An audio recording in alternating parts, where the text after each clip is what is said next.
Today on Sekulow, it's shocking. An IRS whistleblower shatters the liberal narrative. Keeping you informed and engaged, now more than ever. This is Sekulow. We want to hear from you. Share and post your comments or call 1-800-684-3110. And now your host, Jordan Sekulow. Hey, welcome to Sekulow. We are taking your calls too. 1-800-684-3110. That's 1-800-684-3110. Busy day in Washington, D.C. that kicks off right after our broadcast, actually. Around 1 p.m. Eastern time, there is a joint hearing with three different congressional committees, the Judiciary Committee, the Oversight Committee, the Ways and Means Committee. They're going to hear testimony under oath from that IRS whistleblower, Greg Shapley, who you have seen in the news. But we are also going to see a new whistleblower. It's been called as a Whistleblower X. Will be their identity will be unveiled today. They are another senior level IRS agent. Again, similar to Gary Shapley, that they were IRS, I think, special agents with the IRS, and so they are both going to be testifying on Capitol Hill to those three committees simultaneously on how the IRS slow walked and really followed opposite of protocol the investigation into Hunter Biden and potentially even into Joe Biden. This is part of the opening statement we've got from this new whistleblower. We don't have a name yet. We do have some interesting background info on this whistleblower that they are prepared to tell Congress to kind of push back on this narrative that it's all a bunch of just Republicans and conservatives inside the IRS who are trying to act as whistleblowers to, take down the Bidens.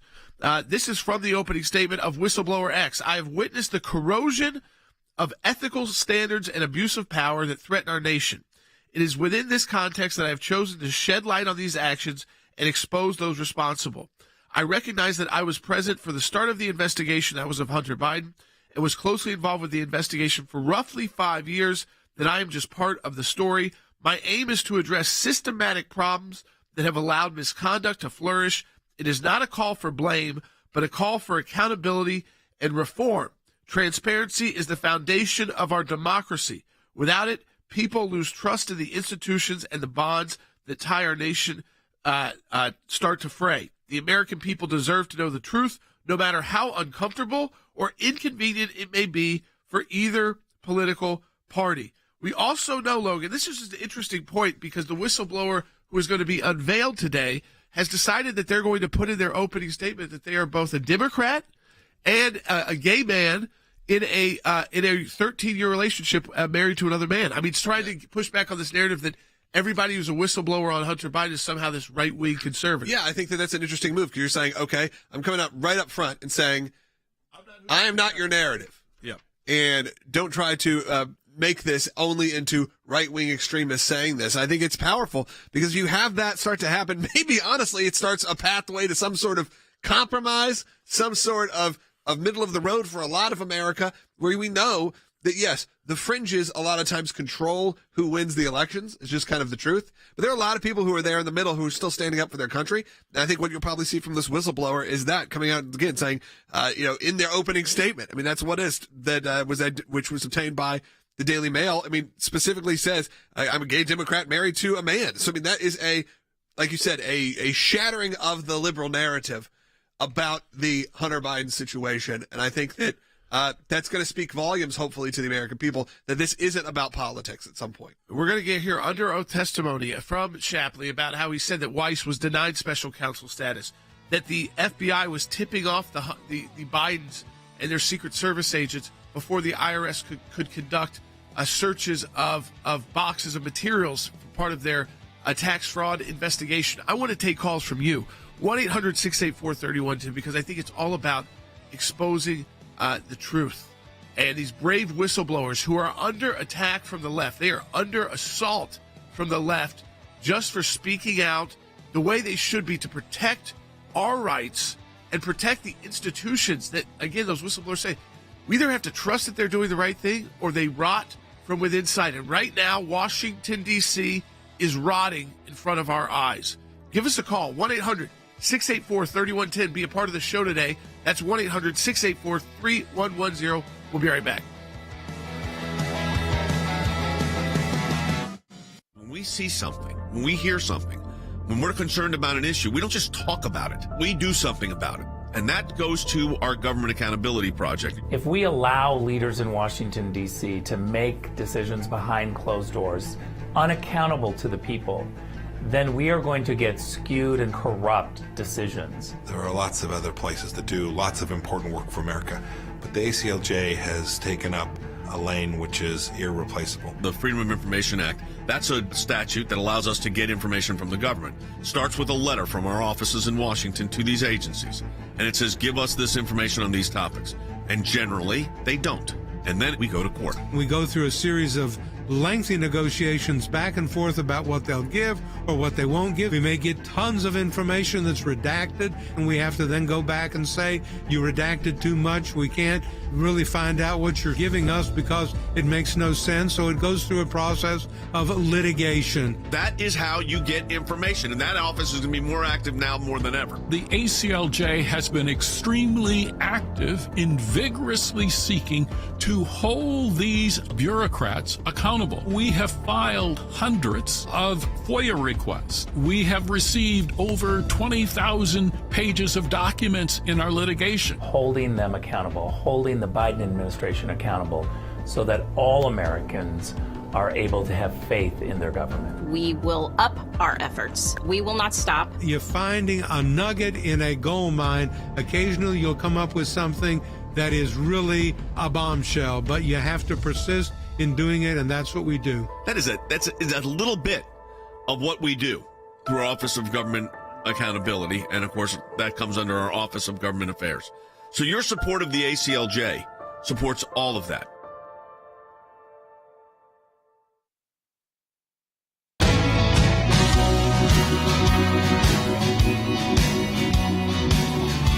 All right, welcome back to Sekulow. We are taking your calls too. How important do you think these whistleblower hearings will be today? 3 committees of Congress joining together: the Judiciary Committee, the Oversight Committee, the Ways and Means Committee. So you got Jim Jordan, Comer, and others all joining together to hear testimony from these 2 IRS whistleblowers. One, you've seen Gary Shapley. He's been out in the news. The other has, to this point, been unidentified and been giving testimony behind closed doors. Today we'll go public with who they are. We expect that someone in the realm of supervisory agent released this statement along with kind of what will be in their opening remarks, which is not so much about what they are going to shed light on potential wrongdoing the IRS, but just who they are because of what they heard from even congressional staff. Take a listen to this. This is a quote from the opening statement of this whistleblower X, as they are known right now. I'd recently heard an elected official say that I must be more credible because I am a gay Democrat married to a man. I am no more credible than the man sitting next to me, that would be Gary Shapley, due to my sexual orientation or my political beliefs. The American people deserve to know the truth, no matter how uncomfortable or inconvenient it may be for either political party or those in power. So what he's saying there, Logan, is, again, it's one, absurd that you think I'm now more credible because I happen to be a gay man, but I am a Democrat, and even if this is going to damage Democrats, it's still more important to protect the institutions of America. Yeah, there's a difference between saying you're more credible and saying the fact that it just destroys a narrative. And I think that, to me, is what's important, is like we said in the title, it shatters the narrative that it is only a political partisan moment here. This is more about America than it is about any one party. Yeah. I want to take your phone calls, folks, because I think this is, to get to the heart of it, on the Biden family, what's going on with Hunter Biden as we get closer and closer to that plea deal. I mean, that's just a week away, about a week away, a week and a day away. 26, I think, is when that plea deal is supposed to be entered. So, I mean, a lot of shifting parts of whether or not that should be done, whether or not that plea deal should be accepted, should the investigation continue. These whistleblowers, how important of a role do you think they're playing? I want to take your calls to that, 1-800-684-3110. That's 1-800-684-3110. Congressman Dan Goldman, interesting enough, he was on the impeachment team. He was a staff attorney for the Democrats in the first impeachment trial when we were representing President Trump. He's now a congressman from New York, and he had this to say about Hunter Biden. I'm shocked that Hunter Biden was even charged with these crimes. If you look at the history of civil and criminal enforcement of tax issues, and just look at Roger Stone's case, he effectively did the same thing as Hunter Biden, and he simply paid a fine. So the fact that he's even taking a plea deal, in my mind, demonstrates a two-tiered system of justice against Hunter Biden. So everybody's now claiming it's a two-tiered system of justice in America. Yeah, either side. Now the Democrats are starting to use it. Now, here's the thing.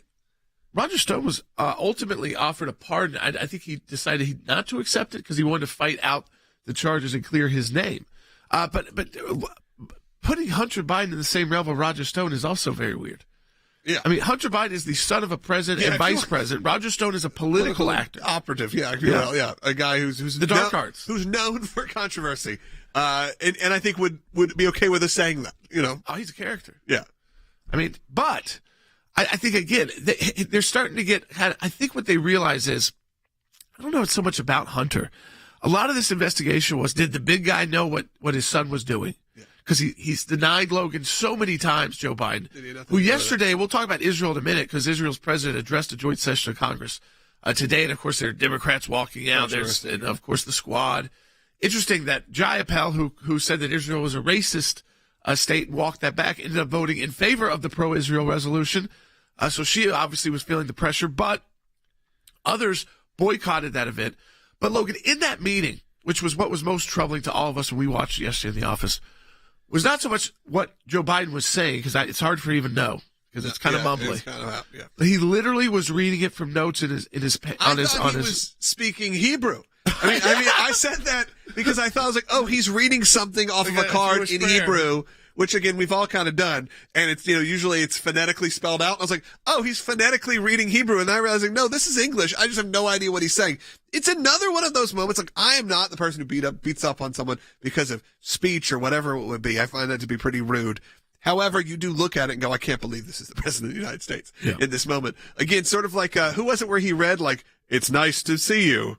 Oh yeah, Erdogan, or was it a few weeks ago? It was Erdogan where he just had to look down and be like, who am I sitting with? He didn't say Erdogan, he said just Mr. President. Mr. President. I mean, it was like, man, you could just throw that one out there. But this made it confusing because Israel's got a prime minister, they got a president. Who is this Herzog? Who is this Herzog? Is he speaking Hebrew? Am I speaking Hebrew? I don't know if Logan, everybody has phonetically read Hebrew. No, you made a broad statement there that everyone goes around reading cheat sheets for their bar mitzvahs. Yes, that though, and I would imagine in a lot of churches and things, if they're doing like a Passover event or something like that, that's not a lot of people have. There's a lot of people have seen those words and been like, look, if you read the Bible, some of it you're reading is phonetic, probably Hebrew in some ways. I think I do the translations. And you go back and you listen to those and you realize you had not yet hit puberty fully. Oh, it's not it's aggressive. You got a high voice. It's aggressive. I still have a high voice, but then I've never even listened to mine. You think you have a high voice? I have a pretty high voice. I think so. People agree yeah. I hear myself back. I go, I don't like that's how I sound. If you get those ads on Instagram that's like, you want to make your voice lower? Here's how. Is that just targeted to me? All right. Would you like a more masculine voice? Here's how you do it. And it's like you walk around going like this all day. Yeah. All right. Should we move on? Yeah, we can keep going. I will take your calls to 1-800-684-3110. So to the Israel issue as well, I think it was, again, you had Isaac Herzog, he's the president of Israel. He addressed a joint session of Congress. We're going to talk about this with Mike Pompeo because you had 9 Democrats oppose this measure in support of Israel. This is the 75th anniversary of the Jewish state of Israel that they're celebrating right now.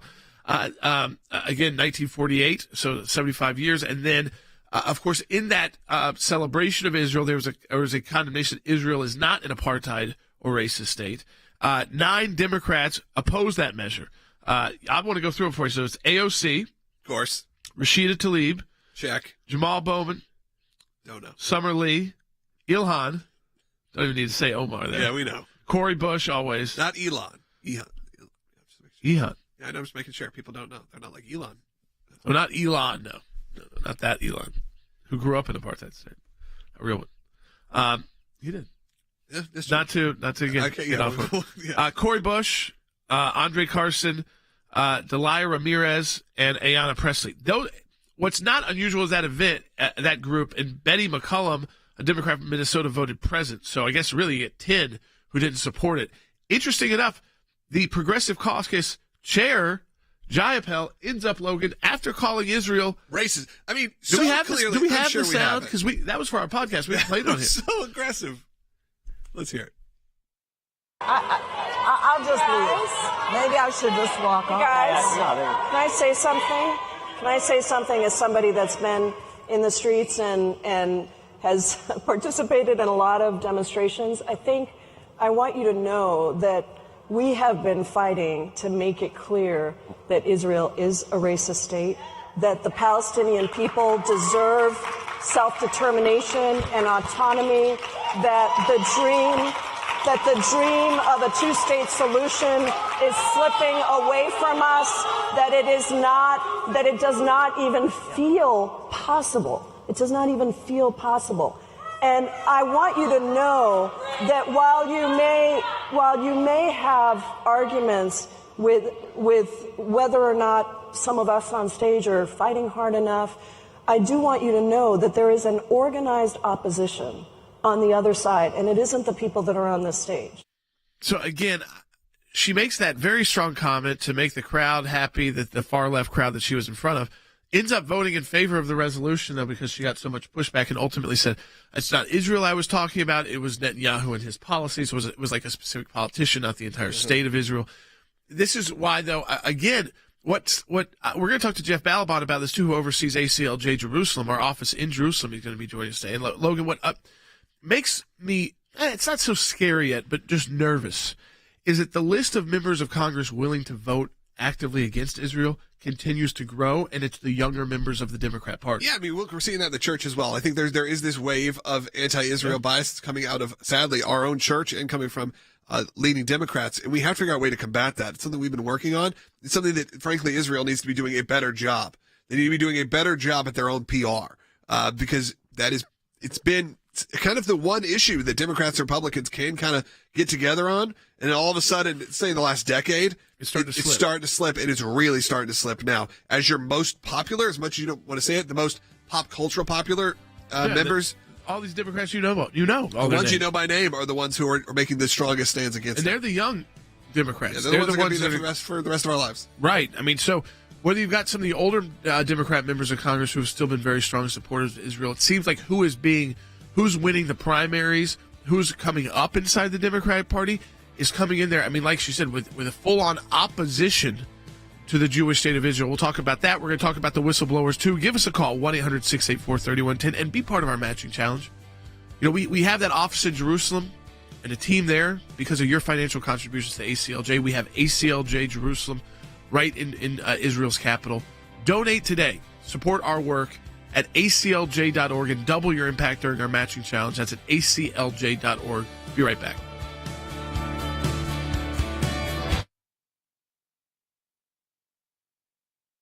About Hunter Biden's tax and gun charges. IRS Supervisory Agent Gary Shapley, Whistleblower X, and House Ways and Means Committee Chairman Jason Smith will all testify today. The whistleblowers testifying today accuse investigators of slow walking through the process, even going as far as to say that President Biden's team received advance warning about investigators wanting to interview Hunter Biden. The anonymous whistleblower will testify that Hunter Biden should have faced felony charges, not a misdemeanor tax charge.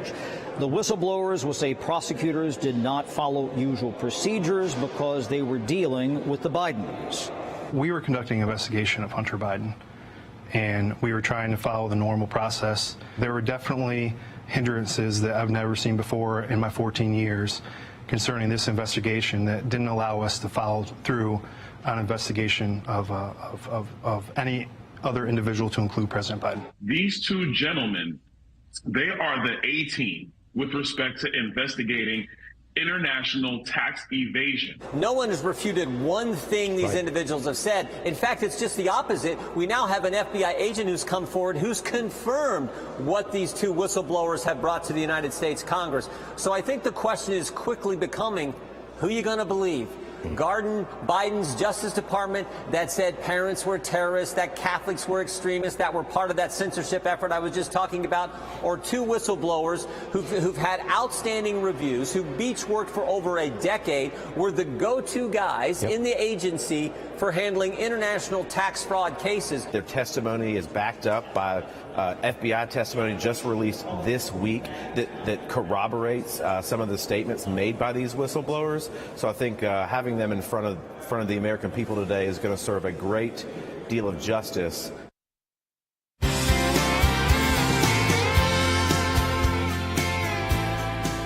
All right, welcome back to Sekulow. We are taking your calls at 1-800-684-3110. That's 1-800-684-3110. Coming up on the broadcast, we'll talk to Mike Pompeo on this move, this anti-Israel move that we're seeing inside the Democrat politics, even right on display today in Washington, D.C., in our nation's capital. We're also going to be joined by Jeff Balaban from our office in ACLJ, Jerusalem. He oversees that office in Israel, in the capital of Israel. And again, I always remind you, we're able to operate and have those offices and do that work in these important parts of the world because of your financial support of the ACLJ. We've got a matching challenge right now where you can double the impact of your donation if you donate online at aclj.org. So I encourage you to do that today. Let me go to the phones with Lola in Pennsylvania on line 1. Hey, Lola. Hello. Hey, you're on the air. I called because you talked earlier about the whistleblowers. Yep. I'm thrilled that they have come forward. I think it's a wonderful thing. I think they deserve all the protections that they can get. I'm also very concerned that there's so many others that probably know what's going on and aren't coming forward and aren't speaking out about these things. And we've watched over the years the Clintons and the Bidens get away with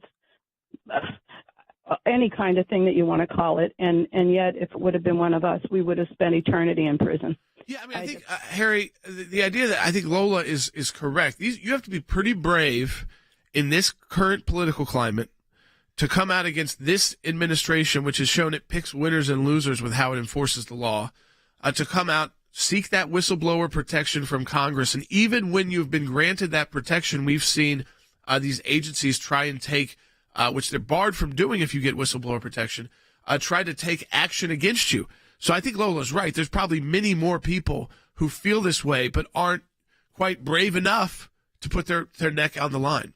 I think Lola is absolutely correct. So, in essence, the American people fully understand that there are two tiers of justice, and often there's a miscarriage of justice if your name is not connected with the Democratic Party. And so if you look at the Hunter Biden case, I don't think any American from the top echelons or to the bottom could expect such favorable treatment from the Department of Justice. Apparently, the Department of Justice has engaged in a campaign of slow-walking their investigations of Hunter Biden, but at the same time, they've engaged in a campaign of accelerating their investigations with respect to Donald Trump. And I think the American people fully understand that. You don't need a PhD in criminal justice theory to understand what's going on. We know Gary Shapley, Harry, one of the whistleblowers for the IRS here. We've heard some of what he is claiming as that David Weiss, the U.S. attorney investigating Biden, sought special counsel status and was denied. Some of that is in conflict with what David Weiss has put out in statements, so had to figure out who is telling the truth here and the timing of these comments as well. He also said at one point, David Weiss came in and said, we wanted to bring these charges in the districts like in California and Washington, D.C., and we were denied by the U.S. attorneys there. David Weiss said that was not necessarily correct. He said he could bring charges anywhere, but he says he could bring charges anywhere, and yet he really did not have the power ever to do that. The government always had to, whether it was the DOJ and the Attorney General overriding a U.S. attorney or a U.S. attorney, because he wasn't a special counsel. So we have that, but we have a new whistleblower today who, again, is going to testify that I might be a Democrat, I might be a gay man, but I also believe that this is so dangerous to our nation that it is important that we come out now, that American people deserve to know the truth no matter how uncomfortable or inconvenient it may be. And a lot of this is to the slow walking of the Hunter Biden case, and also the denial of their even allegations that the FBI was tipping off the Biden Secret Service team before the IRS conducted searches on their properties. If these allegations are true, and I think they probably are, what we have witnessed and what we are witnessing is outrageous behavior, misbehavior by the Department of Justice. And I would argue there may be a need to appoint a special counsel to investigate the Department of Justice. And one of the first witnesses should be David Weiss, and the second witness probably should be Merrick Garland, who has a very strange and a difficult relationship with the truth, in my opinion. But I think at the end of the day, we have to find a way to overturn this two-tiered system of justice, which leads ultimately to a miscarriage of justice. And I also think at the end of the day, this erodes the confidence of the American people in the Justice Department, in the FBI, in the IRS, and this erosion is justifiable based on the facts I've seen. Yeah, I mean, I think, again, what people want to know, obviously, here in this situation, what these whistleblowers are focusing in on is there that two-tier system of justice? We've now seen Democrats try to turn that on its head and say, oh, well, look at what happened to Roger Stone. Roger Stone's a political actor, an operative, ultimately got a commutation of his sentence and then a pardon. He ultimately did accept. He wanted to fight back on his charges to clear his name. So when you try to make that comparison about, how long he served, well, he got pardoned, and he also got a commutation of his sentence. So that's one thing. But this is the president's son, and more so than just the president's son directly implicating his father. And what I think people really want to ultimately know is, was Hunter Biden bloviating when he was telling people that I'm right with my dad and you better send the $10 million now? Because I don't have a photo of that. It was on WhatsApp. It was a text. Or, Harry, was he actually sitting there with his dad, who he has a very close relationship with? And we know that Hunter kind of funds the family, and was that Joe Biden did know about these arrangements and how Hunter was using his name to pressure the money to come from these foreign institutions. Well, I think you're absolutely correct. And one of the things that we should keep in mind here is Joe Biden's reputation. He does not have the reputation of being a truth teller. And I don't know if he's passed on that characteristic to his son. But I think there's a third factor which we should also look at, and that is the fact that the mainstream media has willingly engaged in what might be called a perversion of justice and a perversion of truth. If we look back to the 2020 election, for instance, the mainstream media basically shielded Hunter Biden and Joe Biden from scrutiny with respect to the Hunter Biden laptop story. They claimed that it was Russian misinformation. We all know now that that was indeed a lie.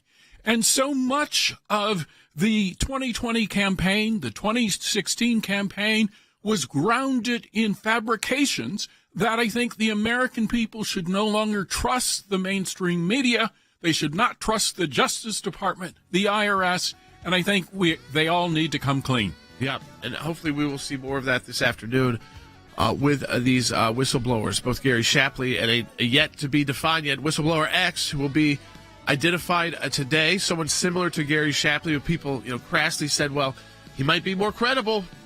Watch out, Hunter. I mean, even Democrats are saying this because he's gay, and he's a Democrat, and he's willing to do this. I mean, just think about how wrong that statement is. That's why he felt like he has to actually address that part of his personal life before talking about his job, and, of course, as a whistleblower in this position. We've got a second half hour coming up. Support the work of the ACLJ. Donate today at aclj.org. Doubly impact your donation. We'll be right back.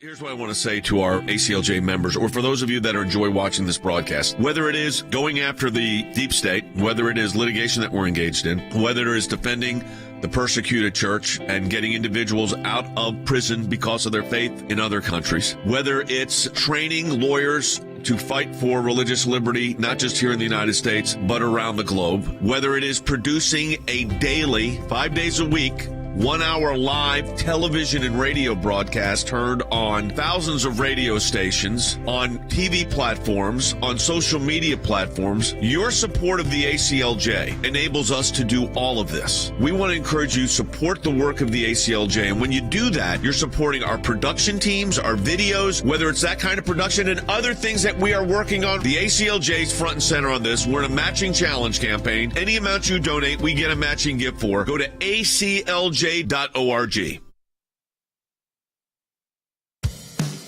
Keeping you informed and engaged, now more than ever.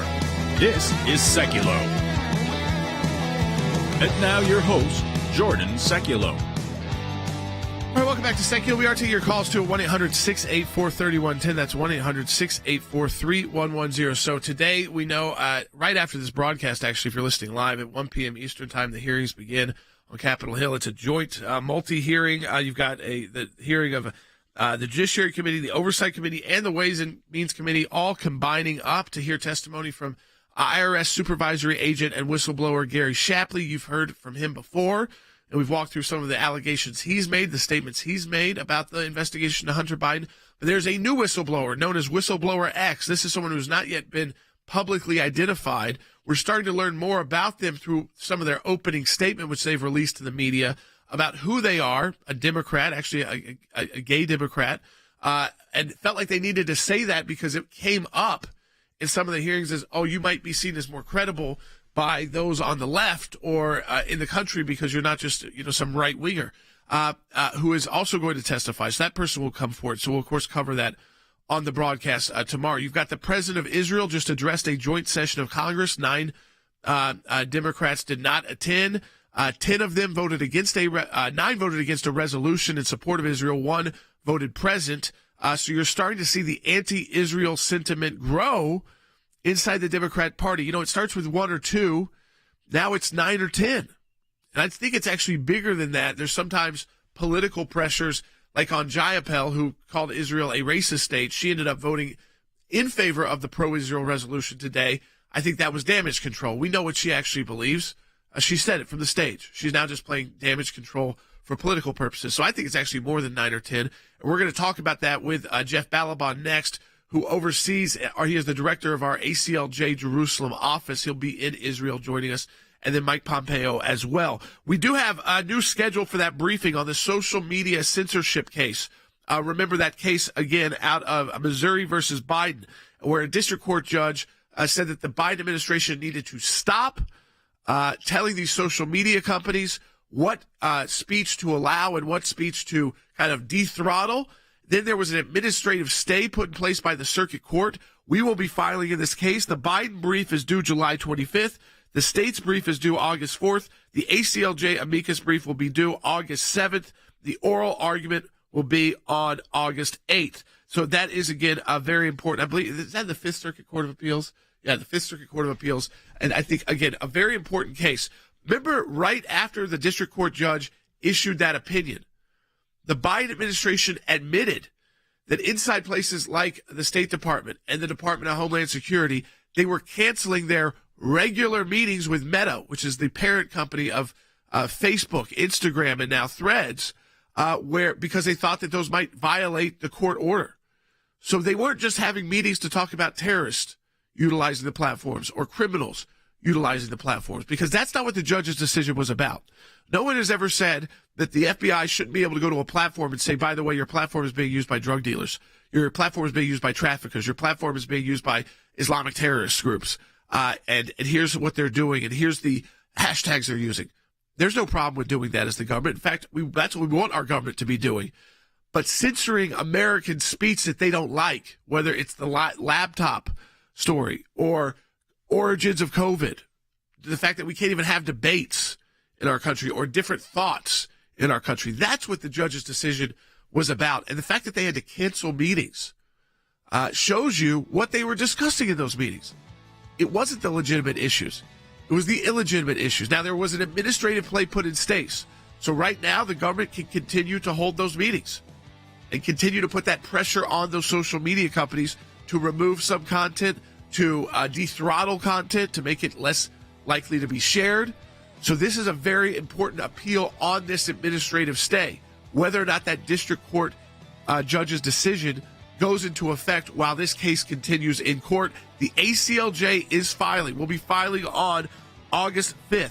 So you can learn more about that at aclj.org. Standing up for your rights to speak your mind. These new platforms that are available to all of us, but they're really not available to us if we can't utilize them with our own speech. And only one viewpoint is elevated. Support our work at aclj.org. Donate today. Members of Congress, I have the high privilege and distinct honor to present to you His Excellency Isaac Herzog. Iran is building nuclear capabilities that pose a threat to the stability of the Middle East and beyond. Every country or region controlled or infiltrated by Iran has experienced utter havoc. We have seen this in Iran itself, where the regime has lost its people and is suppressing them brutally. Palestinian terror against Israel or Israelis undermines any possibility for a future of peace between our peoples. Israelis are targeted while waiting for buses, while taking a stroll on the promenade, while spending time with their family. At the same time, successful terror attacks are celebrated, terrorists are glorified, and their families are financially rewarded for every Israeli they attack. This is inconceivable. It is a moral disgrace. The Abraham Accords realigned our imaginations and our nation and our region. Israel eagerly welcomed the United Arab Emirates, the Kingdom of Bahrain, and the Kingdom of Morocco into an exclusive warm peace between our peoples. This is a peace anchored in trust, hope, and prosperity, a true game changer. Each of these historic agreements, which have altered the trajectory of the Middle East, was facilitated by our greatest friends, the United States of America. Israel thanks the United States for working towards establishing peaceful relations between Israel and the Kingdom of Saudi Arabia, a leading nation in the region and in the Muslim world. We pray for this moment to come.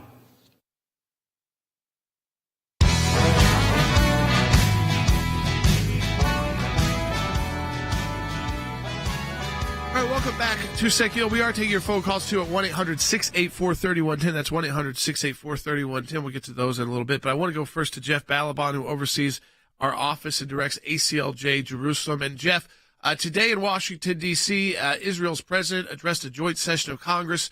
One thing that we are noting, which is unfortunate to see inside the Democrat Party, because it used to be an issue that was pretty unifying between Republicans and Democrats, and certainly older Democrats. But we saw a handful of Democrats, 9 of them now, vote against a resolution celebrating Israel's 75th anniversary as an independent state.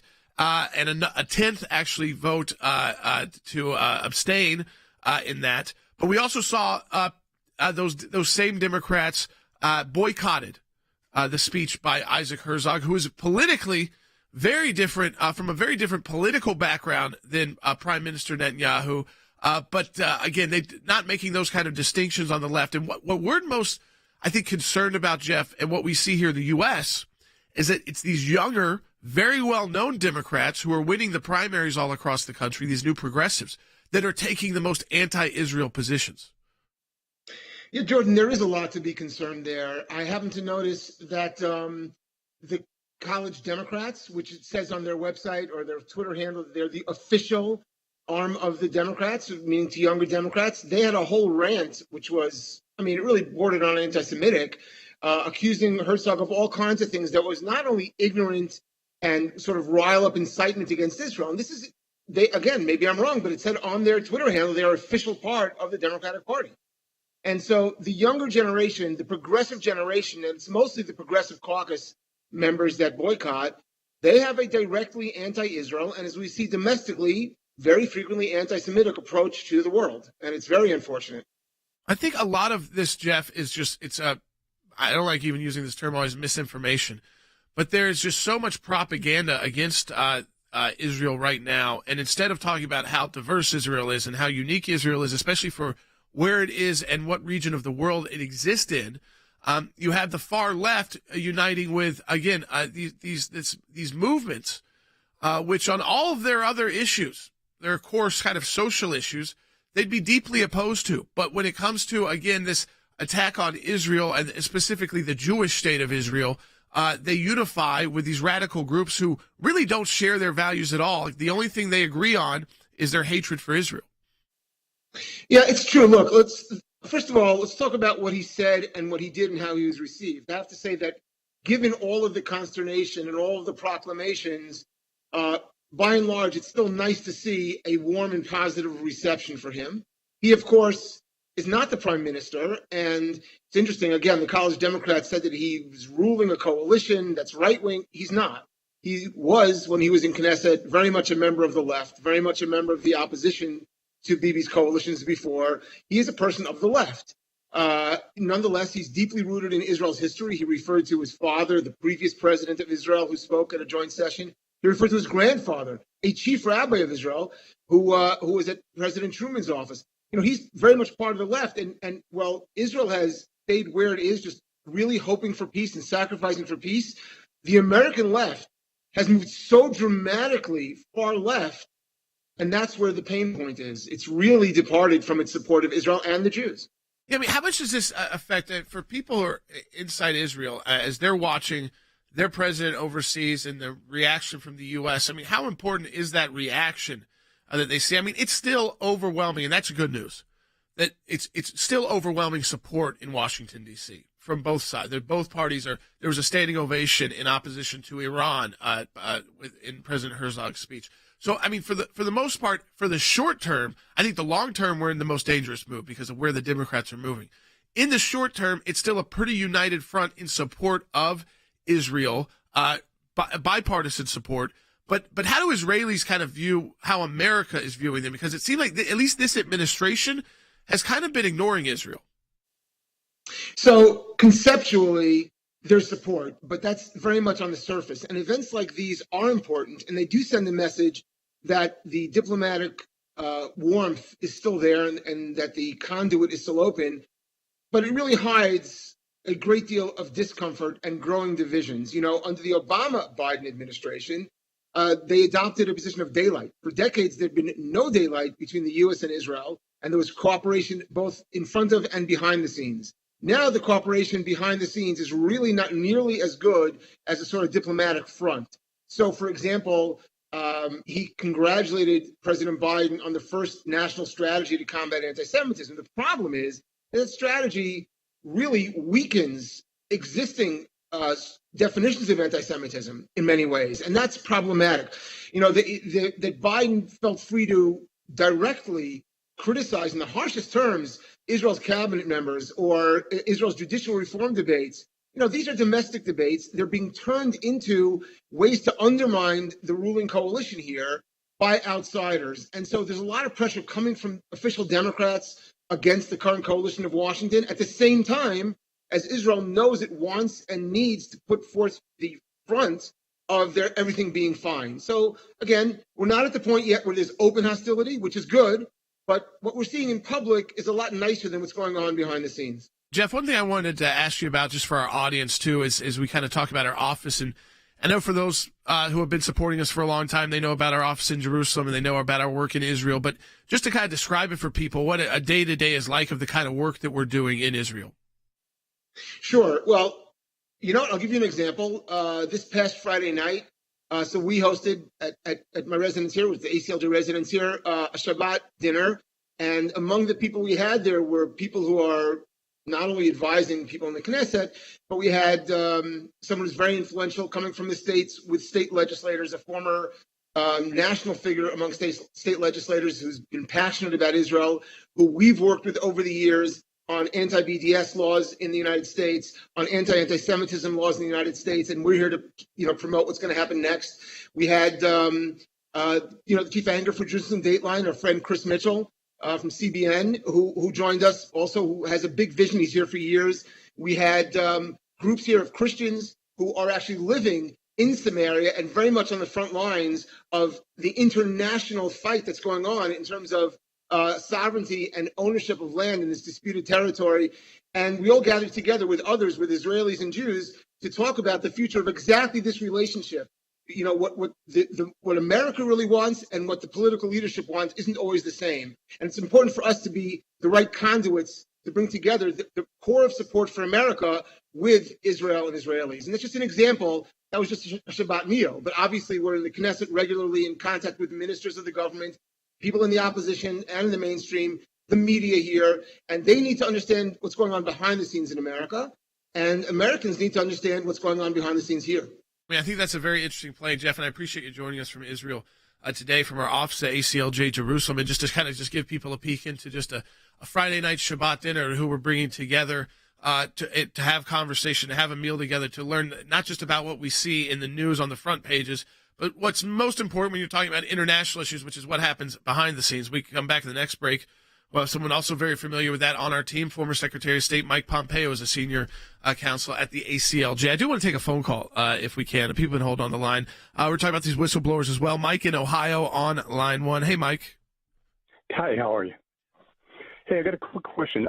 If you'll allow me to digress to the legal efforts digging into the Bidens. My question is the liberals kind of have a two-prong approach. They go federal and state, meaning an Alvin Bragg in New York City because that's where Trump was from, and yet they, file charges to Jack Smith and that kind of thing. Is there any way to move the look into Biden's into any state levels? Because at the federal level, they got the cops. They have the FBI, they got the DOJ. Yeah.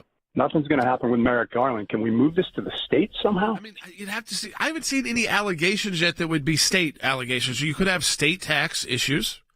Right now, most of this is federal because you got a federal tax issue with Hunter Biden. You had a FARA issue. That's a Foreign Agent Registration Act. That's totally federal. So a lot of this has been stuck in the federal system also because these are investigations done of a president and former and the president's son. Now, certainly, if he wasn't paying taxes and his state taxes and wasn't doing the right thing for these businesses they have in the states, then yes, you could bring state court actions. But so far, nothing that's been uncovered or nothing that has really gotten the focus yet has been there. And I don't know, Mike, I mean, you might be correct that it's just that the district attorneys aren't looking at it, and maybe that's even Republicans, or that we don't think about trying to use the legal system to just punish our political opponents. But so far, most of what's been discussed has been federal issues, and that's why it's been stuck in these federal courts. We come right back. Former Secretary of State Mike Pompeo is going to be joining us. We're going to continue this discussion on Israel as well. And if you got calls at 1-800-684-3110, let me encourage you to support the work of the ACLJ. We have our matching challenge right now where you can double the impact of your donation today. And I think it's so important, again, if you can donate $30 right now online at aclj.org. A donor will match that with an additional $30. So that's like $60 for us at the ACLJ. Donate today at aclj.org. You know we're going to be filing soon in that case in social media censorship. Our team is working on that brief now that we've got that briefing schedule due early first week of August. So we need your financial support so we can continue to do our work, but also continue to expand our work at the ACLJ. We'll be right back with Mike Pompeo.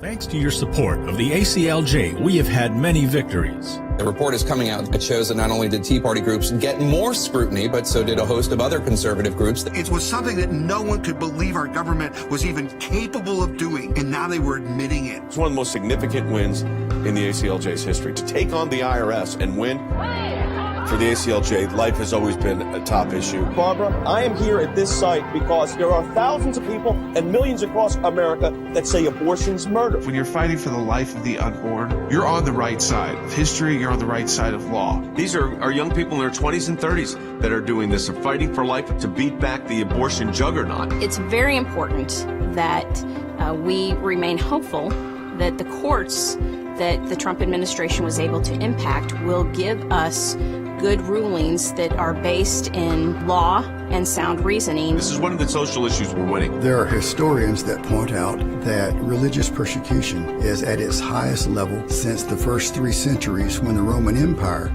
led religious persecution. A mid-state pastor's family is fighting to bring him home. We are getting my husband after 7.5 months. Turkey should not get away with holding my father one more day. When Brunson was finally released, who meets him at the airport at 2:30 in the morning? Rick Grinnell. I saw Pastor Brunson walk down the stairs of the plane. I was filled with emotion. I told him that we were praying for him. The American people never forgot about him. I'm thankful, I'm grateful, and actually I'm astounded. We need your help as we continue this work here in the United States and around the world. Join the matching challenge today, and your tax-deductible donation will be doubled.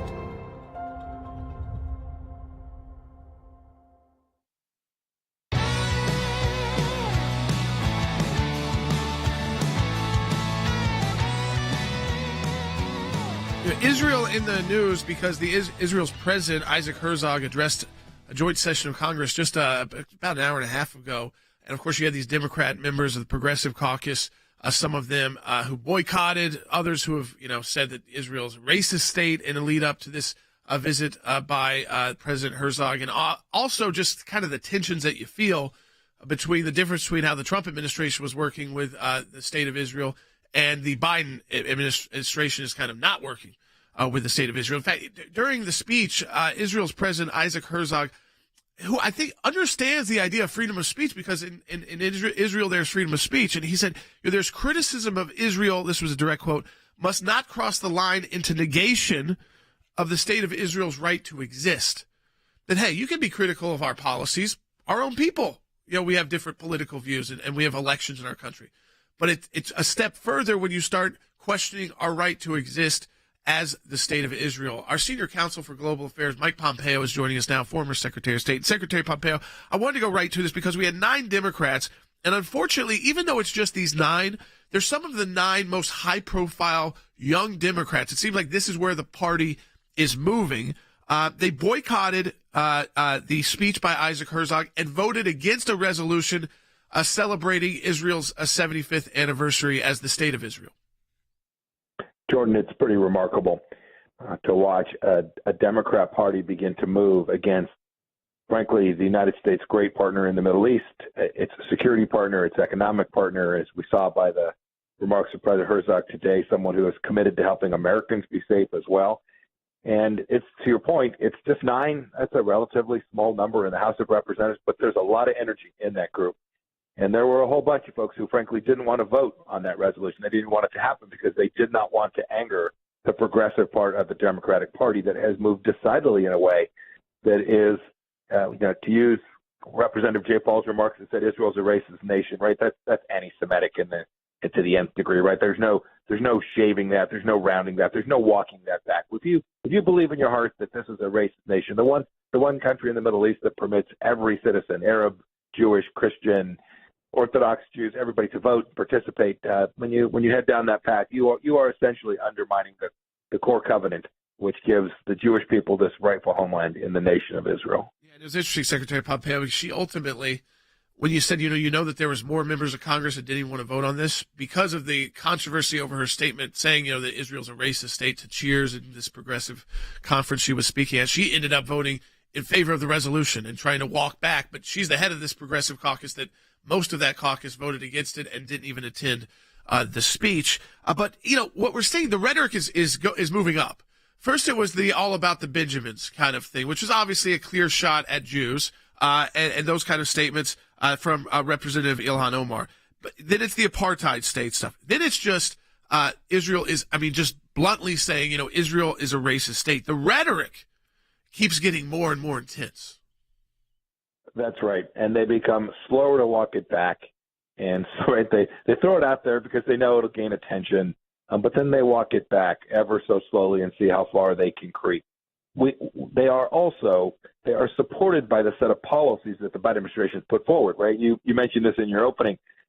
We're now back to funding the UN group that gives money to the Palestinians, to Mahmoud Abbas, who is paying people to slay people in Israel, right?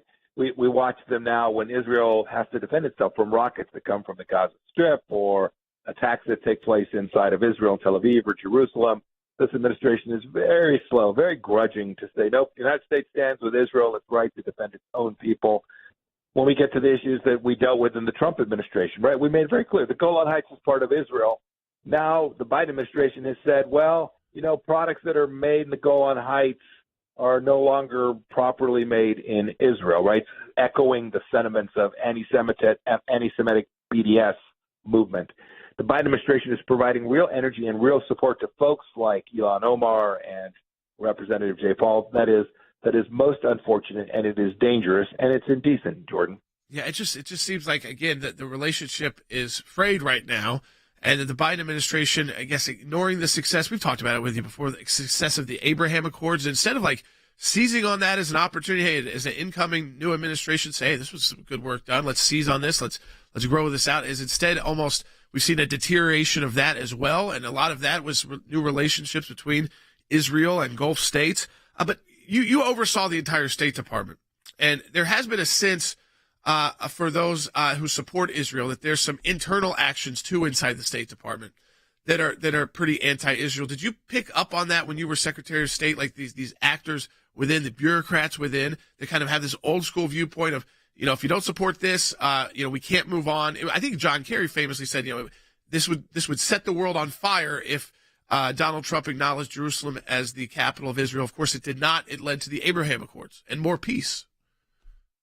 Jordan, you got it exactly right. No, deeply ingrained inside the United States Department of State, and frankly, most of the United States government bureaucracy, is the central idea that the largest problem in the Middle East is created by the Israeli government and the conflict that they have with the Palestinians, that is the fulcrum upon which peace must turn.